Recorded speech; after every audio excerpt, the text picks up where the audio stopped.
Bonsoir, bien-aimés, nous sommes heureux de vous retrouver et j'espère que de votre côté, vous êtes heureux d'être là dans la présence du Seigneur. Et nous voulons prendre ce premier chant qui nous dit « J'ai soif de ta présence. Oh Jésus, j'ai besoin de toi. Et dans ma faiblesse, malgré cette faiblesse que j'ai, cette difficulté qui m'empêche d'avancer, je veux dire ce soir, j'ai besoin de toi. J'ai besoin de ton aide. Amen. »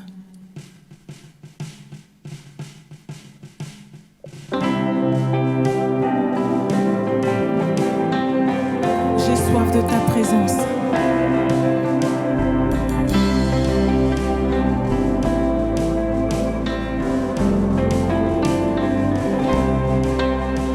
J'ai soif de ta présence, divin chef de ma foi.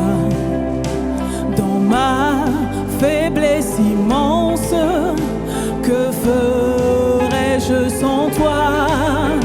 Chaque jour, à chaque heure, oh j'ai besoin de toi. Viens Jésus et demeure auprès de moi chaque jour,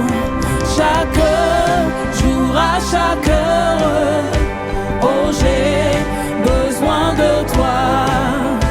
Viens Jésus et demeure auprès de moi. Pendant les jours d'orage, d'obscurité, d'effroi, quand faiblit mon courage, que ferais-je sans toi? Chaque jour, à chaque heure, oh j'ai besoin de toi.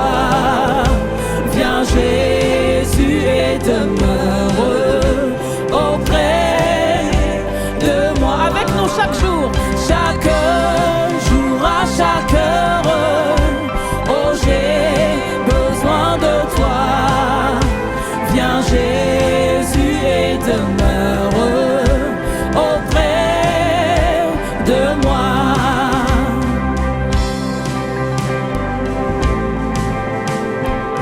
Ta présence, c'est la vie et la paix.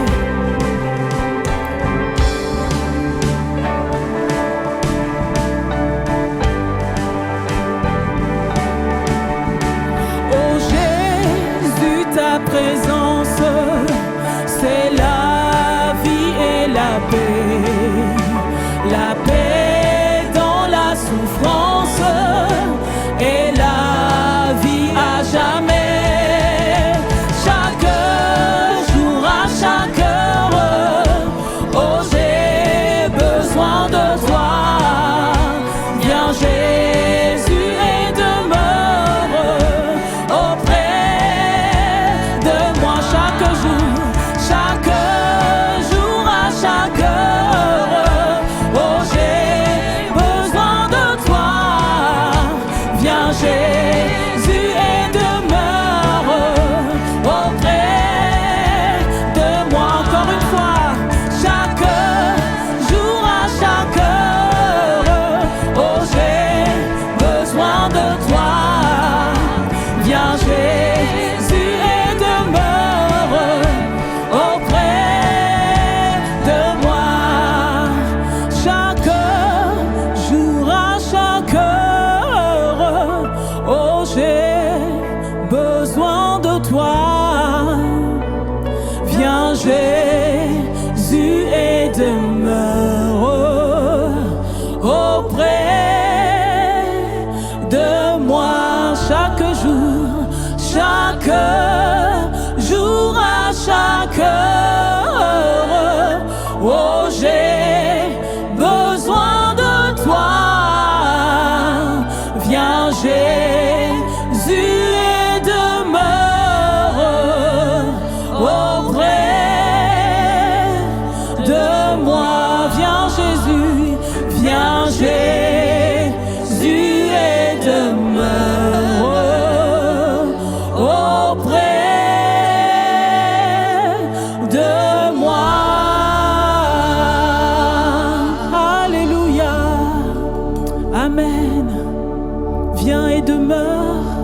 moi. Amen. Bonjour à chacune, à chacun, bienvenue dans notre chaîne YouTube. Vous nous retrouvez tous les mardis à 20h, je vais dire presque en direct, et tous les dimanches à 10h, sachant aussi que nos cultes ont repris en présentiel. J'aimerais aujourd'hui vous parler de la foi qui met en œuvre le bras de Dieu. Qu'est-ce que la foi qui permet au miracle de s'accomplir dans notre vie? Je laisse un texte pour vous, un texte de la parole de Dieu, de la Bible, qui se trouve dans l'évangile de Luc, au chapitre 8, au verset 43. Or, il y avait une femme atteinte d'une perte de sang depuis 12 ans, et qui avait dépensé tout son bien pour les médecins sans qu'aucun ait pu la guérir. Elle s'approcha par derrière et toucha le bord du vêtement de Jésus. Au même instant, la perte de sang s'arrêta.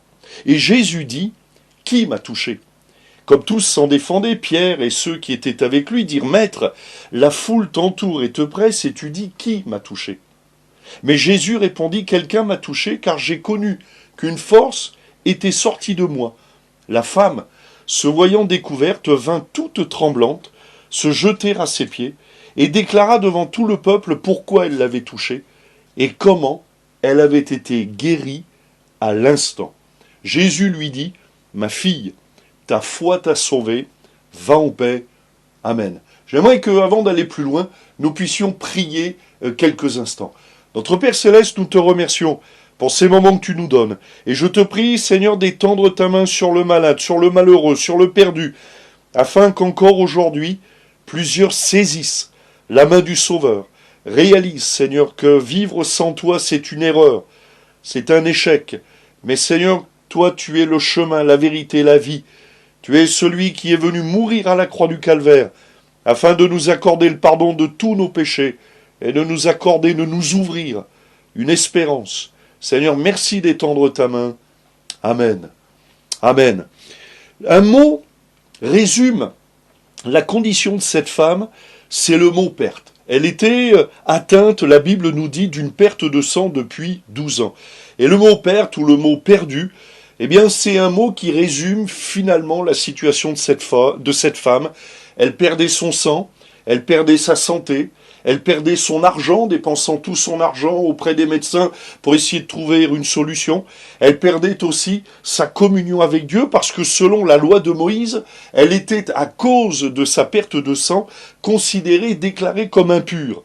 Et un mot vient clore cette histoire, c'est le mot « sauver ». Jésus dira à la fin de cette histoire, « Ta foi t'a sauvé ». Donc Jésus va souligner la cause de ce changement radical, de cette transformation de vie. Qu'est-ce qui a transformé la vie de cette femme? Eh bien, c'est la foi en Jésus. Jésus lui dira simplement, va, ta foi t'a sauvé. La foi, voyez-vous mes amis, nous permet de nous élever contre toute espèce de fatalité, de sortir du fatalisme. Elle permet à la fois de repousser et même de dépasser les limites de l'impossible. Cette femme, elle était dans une impossibilité physique, sociale, j'allais dire même spirituelle à cause de la loi de Moïse. Mais voilà que par la foi en Jésus, tous ces murs, le mur de la maladie, le mur de cette rupture sociale, ce mur-là est tombé. Et puis surtout le mur qui s'érigeait entre elle et Dieu est tombé à cause de sa foi en Jésus. Et j'aimerais vous dire que Jésus est le spécialiste des causes perdues. Premièrement, saisissez l'opportunité de rencontrer Jésus. Qu'est-ce qui s'est passé pour cette femme? Eh bien d'abord, elle a rencontrer Jésus. Comment ça s'est passé? Elle avait entendu parler de Jésus, comme aujourd'hui vous entendez parler de Jésus. Peut-être même vous connaissez des chrétiens, des croyants. Peut-être vous êtes croyants, donc vous entendez parler de Jésus, vous lisez la Bible, vous priez. Elle en avait entendu parler. La foi, la Bible nous dit que la foi vient de ce qu'on entend, et ce qu'on entend vient de la parole de Christ. En entendant parler de Jésus, quelque chose est né dans son cœur. Et peut-être qu'en ce moment même, alors que je suis en train de vous parler, de décrire la parole de Dieu, de raconter la parole de Dieu, vous parler de Jésus, peut-être quelque chose est en train de naître dans votre cœur. Quelque chose est né dans le cœur de cette femme. Une impossibilité, un espoir, une espérance, une consolation, une guérison, une délivrance. Quelque chose était en train de naître. La foi vient de ce qu'on entend.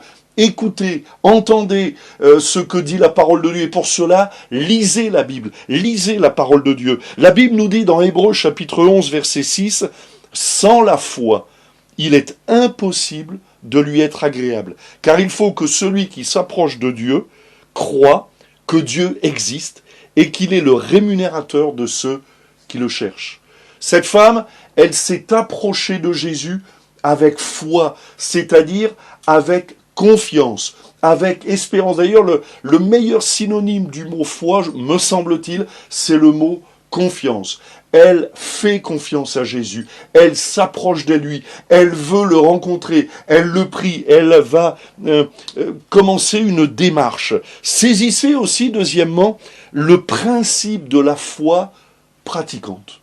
On peut en effet avoir une foi qui n'est pas pratiquante, c'est-à-dire je crois que Dieu existe et je ne fais rien d'autre, je ne lis pas la Bible, je ne le cherche pas, je ne l'écoute pas, je ne cherche pas à comprendre sa volonté, à le saisir. Elle va plus loin, elle a une foi pratiquante, ou en tout cas qui va pratiquer à ce moment-là. Elle veut s'approcher de Jésus, elle dit en elle-même, si je puis seulement toucher le bord de son vêtement, je serai guéri. Confessez. Osez vous approcher de Jésus. Osez toucher le bord du vêtement de Jésus. La foi, c'est pas un problème de quantité, c'est un problème de qualité. Jésus comparera même la foi qui sauve, la foi qui ouvre aux portes du miracle, au miraculeux, à un grain de sénévé, c'est-à-dire à une toute petite graine de moutarde. La foi, c'est l'action, c'est être attentif, c'est s'attendre à. Elle s'attend à quelque chose. La foi s'accompagne de la prière. Je prie, je demande. Celui qui demande reçoit, celui qui cherche trouve. On ouvre à celui qui frappe. Eh bien, cette femme, elle demande. Elle cherche, et puis elle frappe à la porte de Jésus. La foi qui pratique, la foi pratiquante, c'est confesser, parler, prier à Dieu, parler à Dieu, ouvrez la bouche en ce moment même, demandez à Dieu qu'il agisse dans votre vie, c'est proclamer. Proclamer non pas les problèmes, mais proclamer la bénédiction, proclamer que Dieu est vivant, proclamer que Jésus nous aime, proclamer qu'à Dieu tout est possible. La foi, vous l'avez remarqué, c'est bouger. Cette femme, elle se bouge. Elle se bougeait, remarquez bien. Elle allait voir les médecins, et comprenez bien, nous n'avons rien contre les médecins ou la médecine, mais en l'occurrence, les médecins ou la médecine étaient limités dans son cas, comme la médecine est parfois limitée dans certaines situations. Et là, elle était dans une situation impossible. Eh bien, la foi brise parce qu'elle a osé se bouger. Elle a répondu aussi à l'appel de Dieu. Donc on a vu, saisissez l'opportunité de rencontrer Jésus. Deuxièmement, saisissez le principe de la foi qui pratique. Et puis saisissez la parole de vie et sa puissance. Jésus dira, alors que cette femme s'approche de Jésus et touche le bord de son vêtement, Jésus posera cette question, c'est étonnant d'ailleurs, hein. Jésus dira, mais qui m'a touché? Car une force est sortie de moi. Et oui, Jésus est tout puissant. Et quand on s'approche de lui, une force vous touchera, vous saisira, vous bénira, vous guérira. Cette force, elle provient de Jésus. La foi ne sert à rien sans Jésus. Sans la parole de Dieu. Ce n'est pas la foi seule qui peut faire quelque chose, mais c'est la foi en Jésus. Elle a fait confiance à Jésus. Elle avait entendu parler de Jésus. Elle avait entendu parler de ses miracles. Elle avait entendu certainement de ses discours. Et donc, quand elle l'a vu, elle l'a saisi. Elle s'est approchée, elle a bravé la foule. Et puis, elle s'est approchée, elle a touché le bord du vêtement de Jésus en confessant dans son cœur, donc en ayant cette prière, si je puis seulement toucher le bord de son vêtement, je serai guéri. Donc, elle a saisi la parole de la vie, la puissance de Jésus. Elle a cru en Jésus. Elle a exercé sa foi, et la foi qui agit, c'est la foi en Jésus.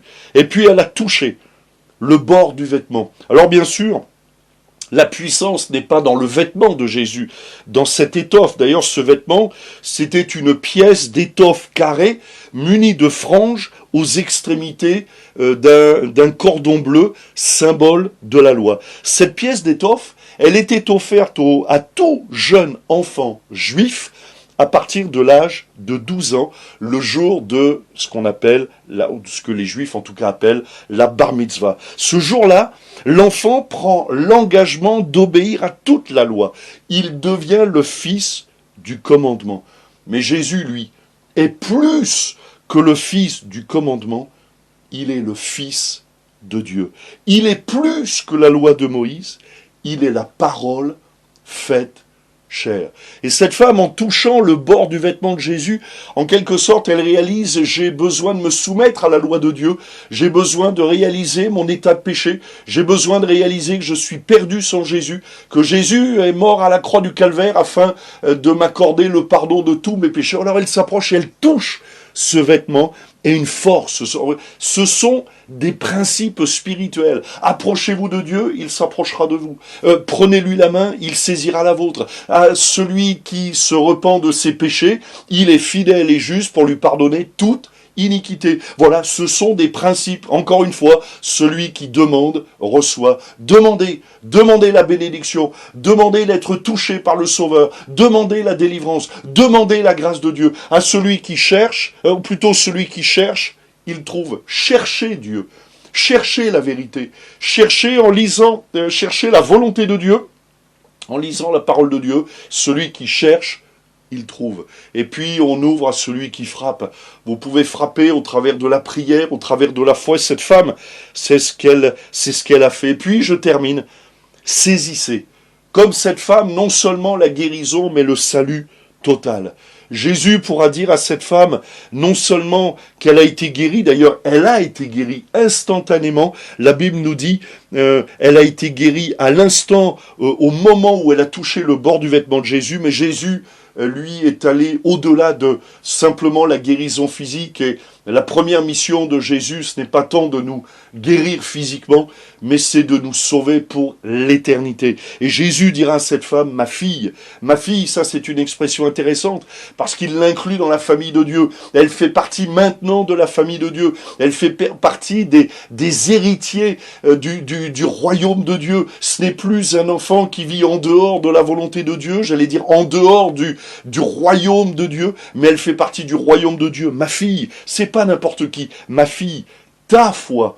Et donc là, Jésus met en évidence ce principe de foi très important. Vous voulez que Dieu agisse dans votre vie? Eh bien, exercez vous-même la foi. La prière la plus puissante que vous pourrez jamais entendre, c'est la prière qui sortira de votre propre bouche. Osez prier, osez croire, osez confesser le nom de Jésus. Et donc Jésus dira à cette femme, ma fille, ta foi t'a sauvée. C'est plus qu'une guérison. Les miracles sont temporels. Le salut, lui, est éternel. Et puis, quel avantage y aurait-il de se laisser, ah oui, bien sûr, de se laisser guérir par Jésus? Vous allez dire, oui, c'est déjà pas mal, oui. Mais quel avantage y aurait-il à recevoir les guérisons et à passer à côté du salut pour la vie éternelle? Tous, nous avons une âme, tous. L'homme le plus riche du monde n'a qu'une âme, l'homme le plus pauvre du monde a une âme. La véritable richesse que tous nous avons, c'est d'avoir une âme. Pourquoi c'est une richesse? Parce que notre âme, et la Bible le dit, mon âme, elle est éternelle.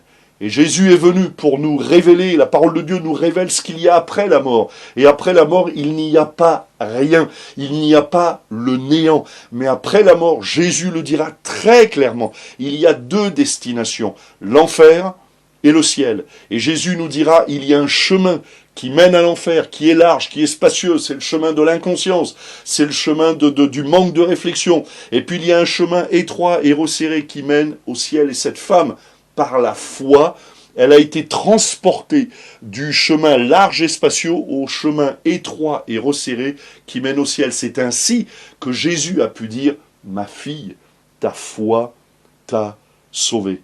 Et dans le verset 44, nous lisons, elle toucha. Et j'aimerais attirer juste votre attention sur ce mot, elle toucha. Dans le texte originel, le mot grec, c'est le mot aptomai. Ce mot signifie toucher, comme c'est traduit dans le texte qu'on a lu. Mais aussi, on pourrait le traduire par saisir, assaillir. Et ce mot en dit long sur la détermination de cette femme à vouloir obtenir un changement dans sa vie. Grâce à sa foi dirigée vers Jésus, elle a expérimenté une merveilleuse transformation. Maintenant, c'est à vous de aptomai, de saisir, d'assaillir le trône de Dieu, le trône de la grâce, de vous tourner vers Jésus, afin que Jésus se tourne vers vous et opère une guérison, une bénédiction, une délivrance, et que tous ceux qui entendent, qui écoutent ce message de l'Évangile, puissent saisir le salut. Ne passez pas à côté de cette opportunité. On termine par la prière. Seigneur, nous te bénissons pour ces temps que tu nous as donnés, et je te prie, Seigneur, pour celui ou celle qui est dans la souffrance, celui ou celle qui est malade, celui ou celle qui te cherche, qui te connaît mal ou peu ou pas du tout. Je te prie, Seigneur, afin d'étendre ta main. Et pendant que je prie, là aussi, vous, là où vous êtes, vous pouvez prier.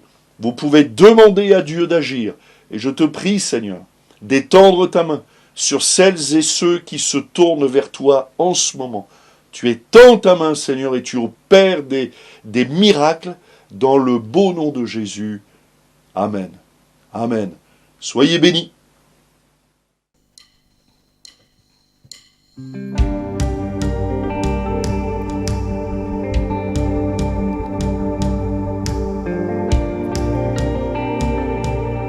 J'ai cet espoir, tel une encre pour mon âme. Dans la tempête, je sais que tu es là. Et je m'appuie sur toi. Je m'appuie sur tes promesses. Alléluia. Car ta parole est certaine et tes promesses sont parfaites. Et tout ce que tu dis est vrai. Tu n'es pas un homme pour mentir, Seigneur. J'ai confiance en toi, je m'appuie sur toi. Alléluia.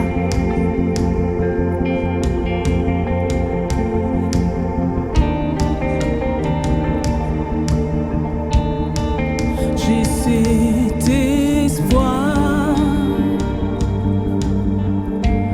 tel une encre pour mon âme.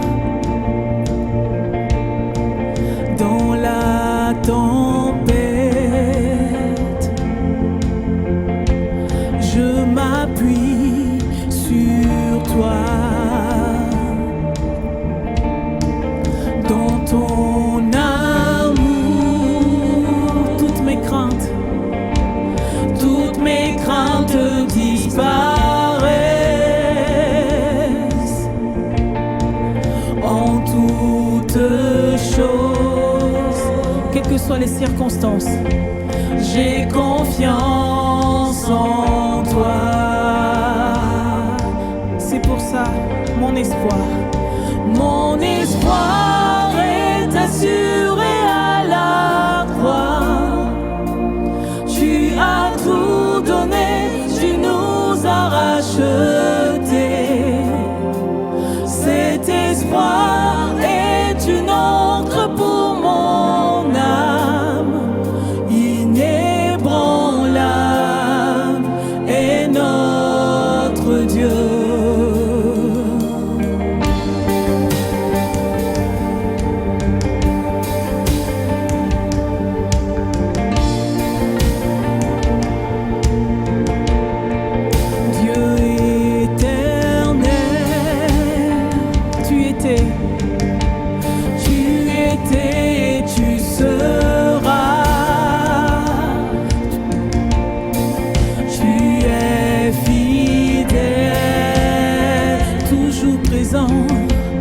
Toujours près de moi.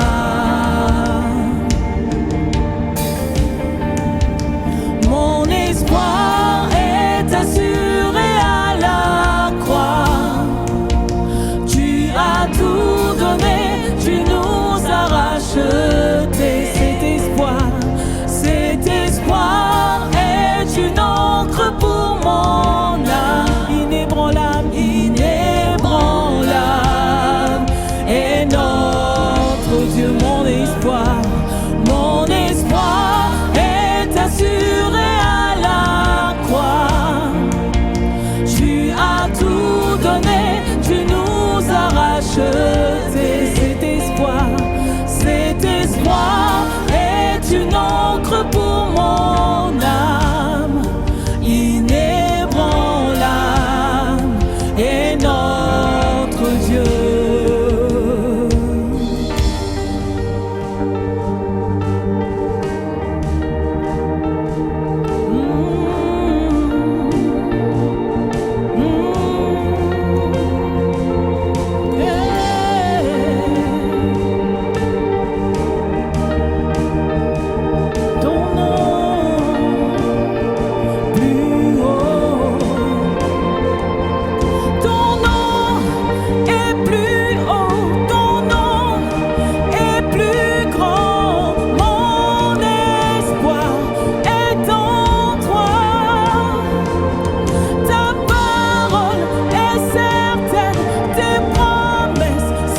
grand que toutes mes circonstances. Ton nom est plus grand, ton nom est plus haut. Alléluia. Et on déclare ton nom. Ton nom est plus haut, ton nom est plus grand. Mon espoir est en toi, ta parole est certaine, tes promesses sont parfaites. Mon espoir est en toi, ton nom est plus haut, ton nom est plus grand. Mon espoir est en toi, Seigneur. Ta parole est certaine, tes promesses sont parfaites. Mon espoir est en toi.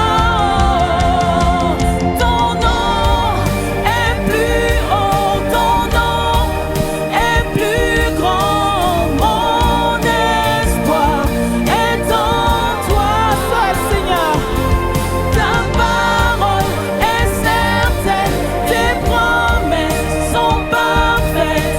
Mon espoir est en toi. Alléluia. Mon espoir est en toi, Seigneur. Oh, alléluia. Merci, Seigneur. Amen. Tu es tout pour nous, Seigneur. Amen, amen.